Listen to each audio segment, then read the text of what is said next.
Hello, welcome to Philosophy Roulette, time appropriate readings. As where we just grab a philosophy paper and read and review it live. So here we are at the Phil Papers website. And what should we do this morning? Well, we can just check the new ones. Maybe let's go to a known journal, but if anyone has suggestions out there, I'd love to hear one. I haven't got a suggestion in a little while. That's always fun for me. Computers in society. Well, let's take a look. I don't know if it's something I can read. Teaching the code and ethics in computing. Well, let's take a look real fast. If it's here, maybe I'll grab it. Oh, it's 2 pages. Well, if it's 2 pages, that's great. Do it quick. Oh, no. It's a review citation. Okay. It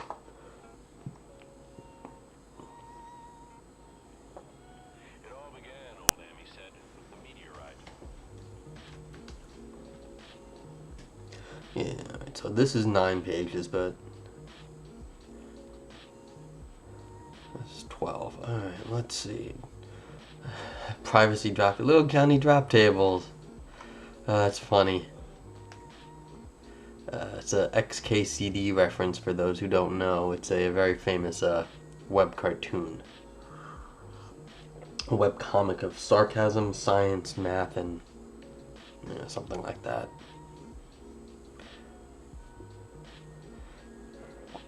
Digital privacy.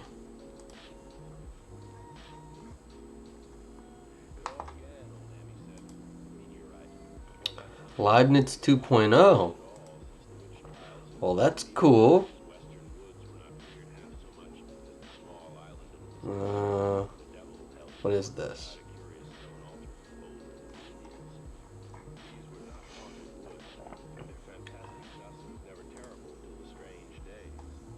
Save. I can't save for offline reading?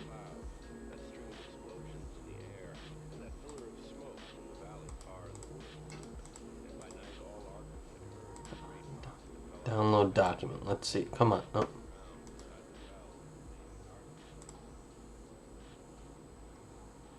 Let's see what happens here.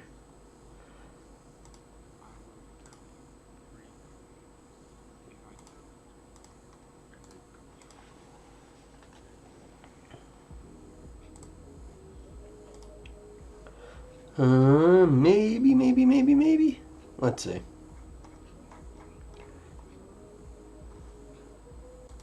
I think we got it. Looks okay. I'm not entirely sure what's going on with this download site, but that's okay. That's okay. I mean, I gotta love the running headline there. Leibniz 2.0, the subheadline. How are you gonna beat that? So, if you're in the live chat, come by and you can grab the link to this webpage right here just by typing !paper in the chat. Yeah. Okay, here we go. Introduction. In a 1963 United States Supreme Court tax fraud case involving wire recording, Chief Justice Earl Warren wrote, "The fantastic advances in the field of electronic communication constitute a greater danger to the privacy of the individual, greater than an IRS agent rifling a defendant's desk, for instance." The Chief Justice would no doubt be astonished at how the field of electronic communication has burgeoned in the last half-century, and would even be more concerned than he was in 1963 about the dangers of individual privacy. I don't know, is he still alive? If he was a Chief Justice then, that'd be amazing if he was dead and had an opinion on this. So, I'd be more amazed. It is easy to go astray in exploring those dangers by trying to begin with a definition of privacy. The definitions most cited tie the concept to a particular form of invasion, so the right to be left alone fits nicely with the notion that the intrusion is a fundamental form of invasion of privacy, but that leaves out other forms of invasion of privacy, for example, disclosure. So beginning with any traditional definition of privacy invites a question-begging narrowing of our understanding of privacy. I keep reading piracy because it's been in the news. Apparently, countries are accusing the United States of America of being pirates by diverting medical supplies to our country that were bound for them. I don't know about the truth or falsity of that, but it's just so amazing that everything is like we haven't gotten anywhere in society. We're just the same old idiots we always were. Anywho, in addition, we shall argue we will gain a new understanding of what grounds our concerns about privacy by examining the effects of the digital revolution. Definitions that appeal to what used to be the paradigmatic examples of invasions of privacy are no longer general enough or accurate enough to capture what it means to have one's privacy invaded electronically. As I shall argue, we can now come to an understanding that grounds all the ways in which privacy can be invaded, something much harder to see before the digital revolution and part of the reason for the disagreement about what privacy means, as each definition focused on one or another of the various ways in which our privacy can be invaded. So I will assume that we all can give unproblematic examples of how our privacy can be invaded, showing that we can use the concept without difficulty, and I will leave any discussion of what undergirds the concept, why invasions of privacy are treated as harms, until after we discuss its fate in the digital age. I will begin with the privacy torts in the United States, not to elevate them over the legal understandings in other countries, but to take advantage of the more than a century-old development of those torts in case law. There is a great deal to be said in favor of an understanding honed in case after case, where new circumstances call for modifications of a previous conception.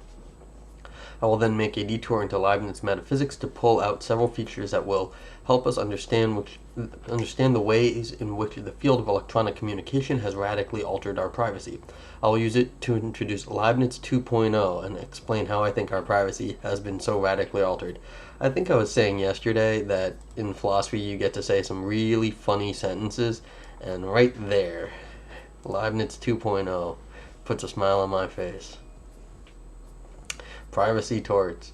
In 1890, Warren and Brandeis published an article on privacy in the Harvard Law Review. Warren was incensed that newspaper reporters had crashed his daughter's wedding, making it a public event with their articles and photographs, and he and Brandeis argued there was a right to privacy that ought to be recognized and protected by the law. That right to privacy turns out to be complex, giving rise to 4 different torts and a constitutional right. What is of interest in this digital age is that for the 4 privacy torts correspond to 4 different kinds of harm that have become more extensive because of the rise of digital devices and are new forms of communications and commercial transactions. The 4 privacy torts are intrusion, disclosure, false light, and appropriation. They seem to cover the full scope of how privacy can be invaded, although I shall not provide any argument to justify that claim. I will also, as I said, rely on our common understanding of what privacy means as I briefly explain the 4 privacy torts. When the tort of intrusion was being recognized in case law, the paradigmatic example was of someone barging in on some person or set of persons uninvited, coming into your bedroom while you were engaged in making love, opening the broken toilet stall door and standing there, leaning against it while you finished up, peeking into your window as you undressed. In this paradigmatic case, intrusion required the physical presence of another person in a space appropriately designated as private by those within it. This is the paradigm case that explains the visceral response to intrusion: anger, humiliation, shame, the responses that powered resort to court, the responses that powered resort to the courts for protection and damages. Marginal to this paradigmatic case historically were those situations where someone intruded without being physically visible, by setting up mirrors in one's own yard to spy on a neighbor, for instance, through a telescope in one's living room. The harm that comes from intrusion does not depend on our knowing someone has intruded. A peeping Tom could peep undetected, but on the old paradigm, intrusion does require that there be someone there physically present who could be discovered and so could be blocked by pulling blinds, for instance. Disclosure does not require that our discovery that what we thought private had been disclosed. I may tell a friend a secret, asking that they promise to keep it a secret. My friend may pass it on without my necessarily necessarily realizing others now know. What is required is that something we thought was accessible only to ourselves and those we let into our world be made public in some way to others not part of our world, to others to whom we are neither intimate nor perhaps even acquainted. The harm comes from others being informed of something that we had meant to keep to ourselves or a small group. We can imagine the harm that would be done if the secret I tell my friend is that I am breaking up with my partner and my partner discovers that through a third party and not from me. False light may seem like an odd privacy tort. It occurs when someone says or implies something false about your private life. Don't let him get near your young girls without your being present. He cheats on his partner whenever he can. Someone aiming to harm another would pick an attribution that fits the person's character. He does show an odd interest in young girls. The harm could occur with the person remaining unaware of the attribution, since no one is likely to say anything about it. Why say anything? The person would deny it even if it were true and would be warned as a consequence of your saying something about it. False light would be even more perverse if the person could falsity the light only by revealing something private the person would never have revealed otherwise. Okay. So this is the, I guess it's the Simpsons one, where there's a Simpsons episode in which something happens, a very old one, where something happens between Bart and Principal Skinner, and Principal Skinner is accused of something, and he says, well, I've never gotten laid at the end because he was like accused of having a relationship with somebody he wasn't supposed to. And like Bart Simpson believes him. He's like, oh, I'm a virgin. And so to get out the false light being cast upon him, he was able to reveal a embarrassing fact that would get him out. Okay. Of that. And then Bart Simpson believes him, and then Skinner turns to Nick Krabappel. He's like, that's why I like 11-year-olds. They'll believe anything. But yeah. So the Simpsons did it first. Actually, no, this was from a long time ago. But appropriation may seem like another odd privacy tort. In these cases, someone or some company takes another's identity. The law started with such mundane cases as a photographer selling a photograph of a young socialite to a flower company put on their flower sacks under the motto, the flower of flowers. We are most familiar with cases of identity theft or impersonation, someone masquerading as someone else. The gain may be monetary but need not be. Someone posed as Vidal, the fashion photographer, with the aim of betting the young woman he convinced to be photographed with the promise that he would send the photos to fashion magazines. Those are the four privacy torts. I shall argue they have become more extensive in the digital age, putting us all at greater risk of having what we may have thought private or want to keep private but become available to others who would not normally be privy to such material. So appropriation. Yeah, a lot of appropriation nowadays, I think. Excursion to Leibniz. It may seem odd to turn to a 17th century philosopher with a decidedly quirky metaphysical system to get clarity on how the digital age has affected privacy. Well, his lack of sleep, I bet, is more common now. But Leibniz would be right at home in this digital age, as he would be. With some tweaking, his understanding of the nature of an individual gives us an insight into how our sense of privacy has changed. Leibniz says that the nature of an individual substance or of a complete being is to have a notion so complete that it is sufficient to comprise and to allow the deduction from it of all the predicates of the subject to which the notion is attributed. The idea Leibniz has here is relatively straightforward, whatever one may think of its truth or falsity. My identity as a person, an individual substance, or a complete being, is just a complete set of predicates that are true of me. I am sitting here by a fire as I write this, that I can see the cat out of the corner of my eye, and one of the dogs is laying nearby. Then I made soup for my dinner and this evening, followed by a piece of homemade mixed berry pie for dessert. All of these predicates are true of me. Although that particular string is general enough that it could be true of another being, or true of me some other evening, we can readily add more specificity to make it uniquely mine. We can add the necessary specificity by expanding the predicates. It is not just any homemade mixed berry pie I had, but the one here at this house on this evening with the homegrown raspberries, blueberries, and blackberries, and so on until we get enough expansive predicates to be sure we have individuated the piece of pie I have. It is this fire I am sitting next to, the one with the locust logs from our woods I cut and split and stacked behind the house and then hauled in from the wood pile. We could just add more and more details to the predicates, that is, until we have isolated the individual substance in question from every other substance in the world. We could also add the necessary specificity by adding more predicates without worrying overly about how specific they are. Get all the predicates that are true of me, and you will have zeroed in on me. The longer the string, the less likely you will latch onto any doppelganger. Indeed, Leibniz argues no two substances or strings of predicates can have identical predicates. I cannot have an identical doppelganger. Leibniz claims that all the predicates of an individual are deducible from its complete notion that they are necessarily connected, but he is mistaken about that. Each predicate is only contingently related to another. Wait, why is he? It's complete. They're necessarily connected.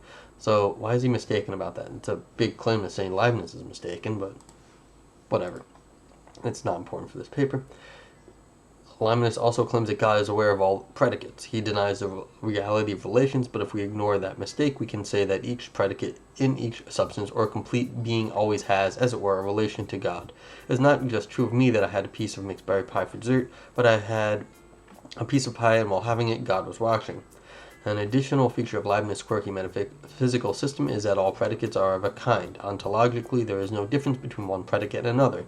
Nothing stands out as true of me, for instance, that makes me who I am. I and everything else have been, as it were, ontologically flatlined. Every being is just one predicate after another. Leibniz 2.0. Let us replace Leibniz predicates with ones and zeros. This is Leibniz 2.0, and here's what Leibniz would say of our metaphysical digital world. Every individual being is a string of 1 and zeros. Each string for each individual being is unique. Identical strings are indiscernible. Each bit of string, however short, even each 0 and each 1, can be in a relation to some other string or strings. Either God or the NSA or some other entity may be watching it. Because the relation between the digits are contingent, we cannot deduce anything from any digit or any string of digits. Leibniz thinks such deductions are possible in his world for God, but in our world with Leibniz 2.0, no one digit contains, to use his word, any other digit. Each is contingent, and each string is contingent, whatever its length. In addition, a string can be exceedingly complex, covering not just something we do or feel or think, for instance, but also containing relation to others. The relations are contingent, just as are the relations between digits. A peeping Tom may fail in his endeavors, but when successful, the digits relating what is going on when he succeeds are part of the complex string that marks out what the PPs, if I may call them that, are doing. So when intrusion occurs, we have a longer string than when it does not. I suggest in regard to Leibniz 1.0 that we can zero in a particular individual by expanding each predicate true of that individual, so that includes, for example, spatial temporal coordinates. We can also zero on someone in Leibniz 1.0 by adding predicates weight is that individual who ... adding what it is about me to zero in on me, excluding every other individual being. That distinction between kinds of predicates is tenuous in Leibniz 1.0 and completely lost in 2.0. Expanding the digital is just to add digits. I turn out to be quite a long string, if not infinite, obviously, but longer than anyone could possibly memorize, and unique enough, if only because the specificity of its length to pick me out of a crowd. With the digital age, no one need remember any part of that string. Parts of it are stored away in my cloud, on my Mac, or on my iPhone, or my iPhone, or my backup, or all of them. Enough are readily accessible by me and by anyone else who can hack into my digital life to focus in on me alone. So intrusion takes on a different look than it had before the digital age. The paradigmatic example is not of someone physically present who has come into a space considered private. No one need be physically present at all. And although the old paradigmatic case, the physical presence was discoverable, if not discovered, and preventable, if not prevented, we face 3 problems in the digital age protecting ourselves against intrusion that we did not face before. First, we have an epistemic shortfall. We do have selfies. We have individuals posting all manners of things we would have thought they would prefer to be private, of videos posted online by the perpetrators of rapes, for instance. So we have an epistemic windfall, as it were, getting more information about things than perhaps we ever wanted to know. But it is the shortfall that is more significant regarding privacy. The digital age has ushered in ways of intruding upon our privacy that do not require the physical presence of anything we can readily notice. There is Kayla, the talking and listening doll. There is software for taking over the camera in our computers. Yeah, it became a thing to buy, like webcam covers. There is software for hacking into keyboards and mice. Yeah, this is wireless here, wireless mouse. You can hack that. And there's an update I can't seem to install on this computer for that. There's a long list and it gets longer. In none of these situations do we have any indication that anyone has intruded on our privacy. Unlike the paradigmatic examples from the pre-digital age, we are clueless. We have no one standing at our window peering in. We have log files about logging in. We have instead our computers unintrusively, if I may put it that way, taking videos of what we are doing and relaying them to someone far away from us. Second, most of us also have an epistemic shortfall about the technology being used to intrude on our privacy. I suspect that a random survey of digital users, cell phone, tablets, computers, Wi-Fi enabled electronic equipment such as thermostats would find few familiar with many, even any of the ways information about them can be gathered and stored.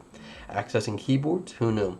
In retrospect, we can realize that our computers, for instance, are unique, each with its own history, use of fonts, web pages regularly browsed, and so on.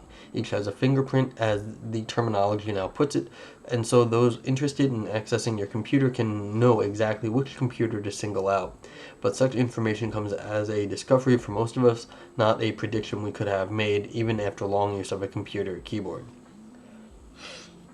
There are nice websites out there that will give you a browser uniqueness score, and they say so when you go to this website, it will read everything it can, all the information it can from just your accessing it, and tell you how unique you are, just based on what information they have. And scarily enough, a lot of times you are completely unique, or at least when I did it a while ago, you're completely unique because it could read the fonts on your system. And the set of fonts that I had modified a few set of fonts, and I mean, you're talking out of maybe hundreds of thousands, millions of fonts. I had some odd ones, and that made my browser basically easily recognizable.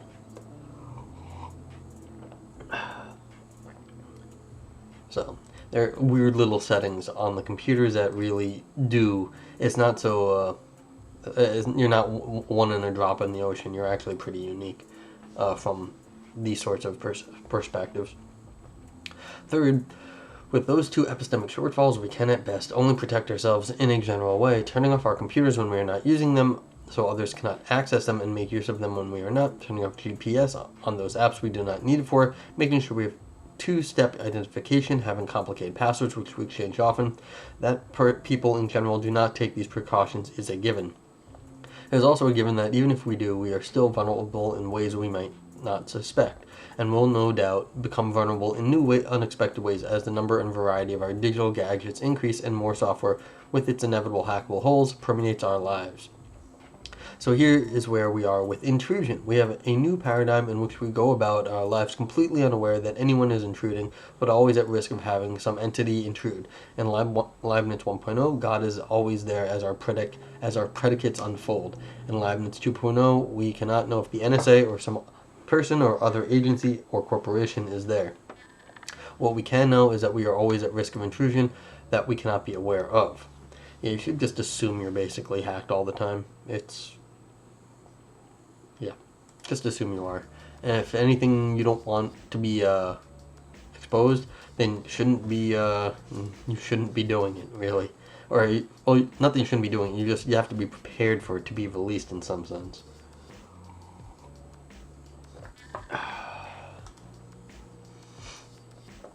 Indeed, almost anyone could be intruding on our privacy. It is now far easier than it used to be. No one needs to find a room to barge into. Anyone can hire a firm that will infest a person's cell phone, recording everything it said or it has done, including its location. Anyone can get an app for tracking cell phones, for instance, less intrusive but still intrusive. And it does not cost a dime. It doesn't? Oh, I didn't know that. With the old paradigm, our reactions to intrusion, anger, humiliation, shame powered the legal cases. The law was built case by case by individuals suing to protect what they claimed was private. In this new paradigm, these reactions are missing simply because of the epistemic shortfall that leaves us unaware of any intrusion. As Leibniz 2.0 makes clear, we are flatlined, just zeros and ones, and nothing in that flat line of digits stands out the way in which someone bursting into our bedroom stands out. Okay, so you got a flat ontology, and so evaluating different acts in a flat ontology is hard because everything's flat, and so you can't identify anything unique to being positive or negative in value, like being intruded upon. Okay, so that's a interesting take. So intrusions in this digital age are more likely, but also significantly more difficult to detect. One unfortunate mode of detection comes from the disclosure of what has been uncovered through intrusion, and now it's far easier to disclose what was supposed to be private and disclose it to more than just a friend. The old paradigm was that you tell a friend a secret, which is then disclosed to someone else, the circle of those in the know widening, perhaps, but usually a relatively small number. Now it goes on Facebook, or the video goes on YouTube, or the information you want private goes up on a web page, open to far more individuals than would have been millions, perhaps, instead of a small circle. Again, Leibniz 2.0 makes it all so easy. Videos, porno, email messages, diaries on laptops, it's all just ones and zeros, easily sent anywhere in the world or uploaded to a website for all to see. We have the confluence of three basic presumptive principles governing the digital age. Everything can be digitized, anything digital can go public. It is relatively easy for anyone to make it public, even young children. I call these presumptive to mark their status. I am not arguing that they're epistemically true, but that we should presume their truth in this digital age. Yep, this is sort of the baseline of the state of the web at the moment. There is no stopping preventing data from getting out there is extremely difficult if someone wants to put it up somewhere, at least. Such presumptions are relevant for all the privacy torts. False light, anyone can select some set of digits that are false of your private life and so insert them into your digital chain that they look to be true by putting them on Facebook or sending an email to an acquaintance, or if you are famous, sending it onto some news media for them to publish. You have then been put into a false light, and if anyone cares, disclosure will soon follow with all the attendant complications to your life. The same is true of appropriation. Almost anyone can latch onto enough of your digital string to appropriate enough of your identity to masquerade as you, buying what they want in your name with your credit card or bank loan, for instance. Identity theft is on the increase, and we can expect far more of it. So what has changed regarding privacy in the digital age? The harms have not changed. We would still sue on the same grounds as we did before the fantastic advances in the field of electronic communication. Intrusion occurs when someone gains access to a space or place when they have no right of access. Disclosure occurs when someone makes public information, photos, videos, and so on, when they have no right to make that public. False light occurs when someone inserts something false about your private life onto our digital string, and so potentially misleads others. Appropriation occurs when others take on our digital string or enough of it to present themselves as us. What has changed? What has changed is that the invasions of privacy are more penetrating because much of what we would have thought inaccessible before is now readily accessible, or nearly so, with the information about our purchases, our location, our personal emails, and so on much easier for others to obtain. Pervasive, since anything about us may be disclosed to a far larger public, and more can spread false light and appropriate our identities, and extensive, because anyone with a real interest in invading a person's privacy now has the means to do so. A larger amount of information can now be made available to a larger number of people by a larger number of people. A new world. If this is the best of all possible worlds, what are the others like? Going hard on the Leibniz here, okay. It is only going to get worse. It is one mark of our new world that we seem to be moving towards a cashless society. Sweden is clearly the leader in this regard, but the increasingly heavy use of debit cards as well as credit cards means that much of our digital strings will become housed in the clouds, accessible with to any with the wherewithal to penetrate them and retrieve what they need. Despite the convenience to individuals of not having to bother with cash, it is not obvious that an arrangement that leaves such a detailed trail of one's commercial life is in the best of all possible worlds. So what are the harms? They are, first, a multitude of the old harms. More intrusions by more people and by corporations and government agencies, more disclosure of more intimate details of our lives to more people by more people, more false light that once broadcast about is nearly impossible to correct, and more appropriation, especially in the form of identity theft. These are not trivial harms in and of themselves, and when they come in a steady flow, one identity theft after another, say, they can overwhelm our lives, forcing us to spend countless hours, weeks, months, and even years trying to get our credit back, for instance. But there is a deeper and more disturbing harm that Leibniz 2.0 helps reveal. I began by remarking on how it is difficult to find a neutral definition of privacy, one that does not take its meaning from a particular privacy tort. Part of the difficulty is that the harms that result from the invasion of privacy vary from tort to tort. It is one thing to have someone break into a bedroom to witness a couple making love, and quite different to post videos of them. They are both invasions of our privacy, but the harms seem far different. On the one hand, the intrusion interrupts the couple's lovemaking, puts both in an embarrassing position, if I may put it that way, and has implications for their future activities, like checking that the door is locked. If the intruder is known to one or both, their relationships have now changed, presumably not for the better. On the other hand, the intruders disclosing what was witnessed makes the couple a public spectacle.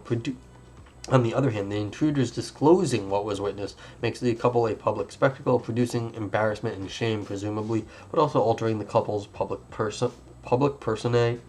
How all those who have seen what was disclosed now relate to them, and thus how they themselves alter how they relate to all those they meet, not knowing if they've seen the disclosure or not. There may seem little in common between these two sets of privacy harms, and that is one explanation for the difficulty in agreeing on a neutral definition. But Leibniz 2.0 lets us see one common harm that holds for all these privacy torts, false light and appropriation included. Recall that in Leibniz 1.0, God is always there, watching as it were, and that we have no control over who we are or what we do. God chooses which beings are to come into existence, and all beings' predicates are to be deduced from the concept of that being.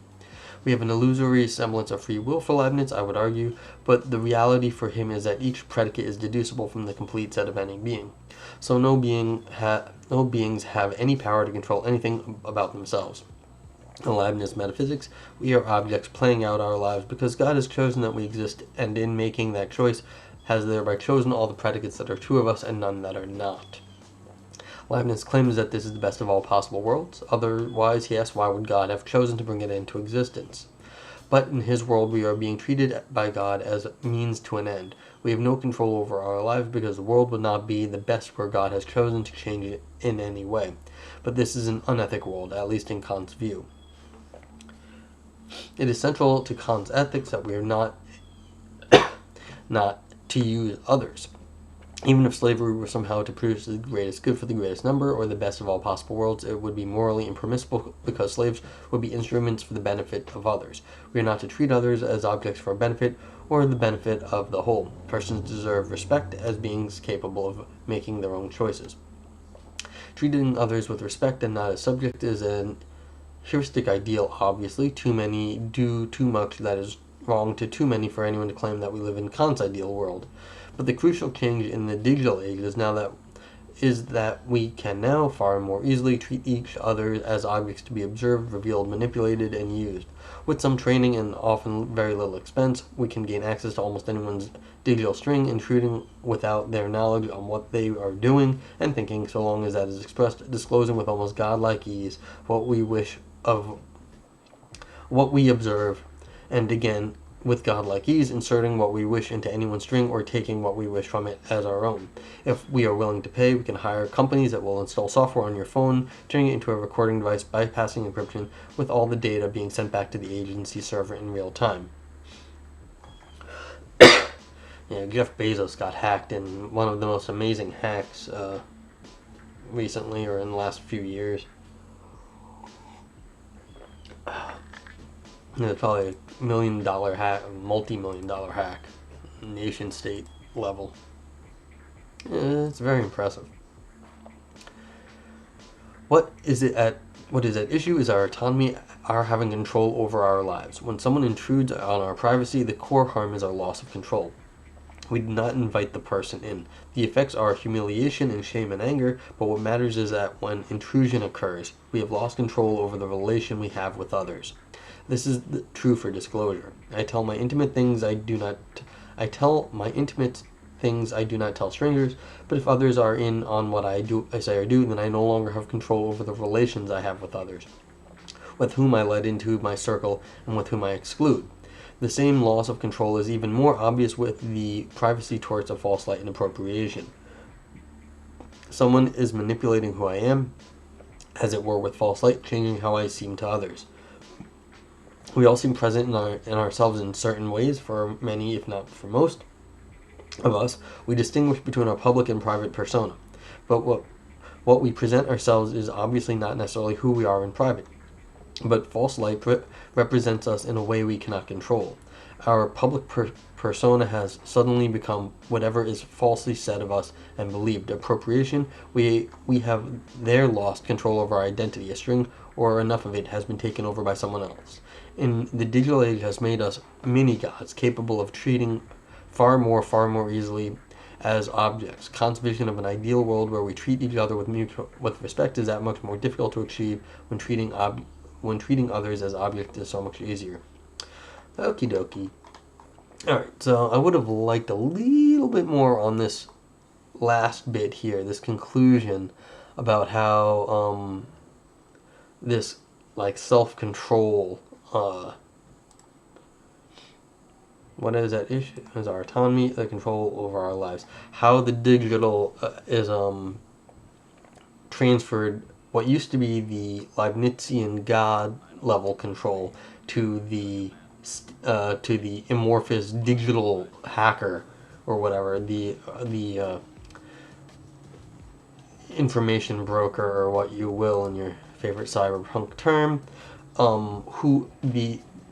we've given, it's no longer God that's in charge of the flat ontology as it is in Leibniz, but now we've ceded that relation to either the global finance system or whoever controls those who control the computers nowadays. And where the seat of control lives, as it were. So the seat of control used to be God, as in, because God would determine all the predicates that would go into understanding all the beings, but now that has been transferred to whoever has control of the computers. And so the different sort of concepts of autonomy need to be really spelled out. And it looks like this is it's like a autonomy of how we interact with other people. It's our interactions with other people now are mitigated by the digital in all respects, and therefore whoever controls the digital has taken over our control of how we interact with other people. So it's the interpersonal in some sense. The digital the Leibniz 2.0 is the rise of the interpersonal digitalization, and you can see that with people's faces buried in their phones. It's taking over how we relate to each other. So okay, I mean, this was nice. I don't like how it ended here. I thought the end was a little short. It just ended short. Would have liked to hear a bit more analysis here. I saw this like dead space here at the bottom. I was like, wait, no, you have to say more. That's not fair.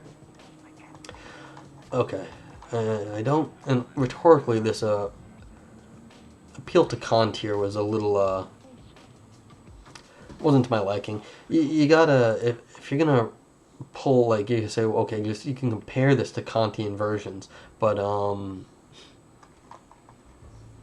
it wasn't like a strong Kantian sort of thing. It was just an appeal to Kant as an alternative to the Leibnizian concept.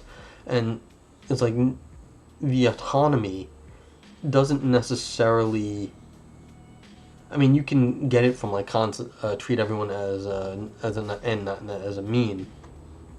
But the autonomy here is really the question. It's how we want to relate to others, and so that's not exactly what Kant was saying.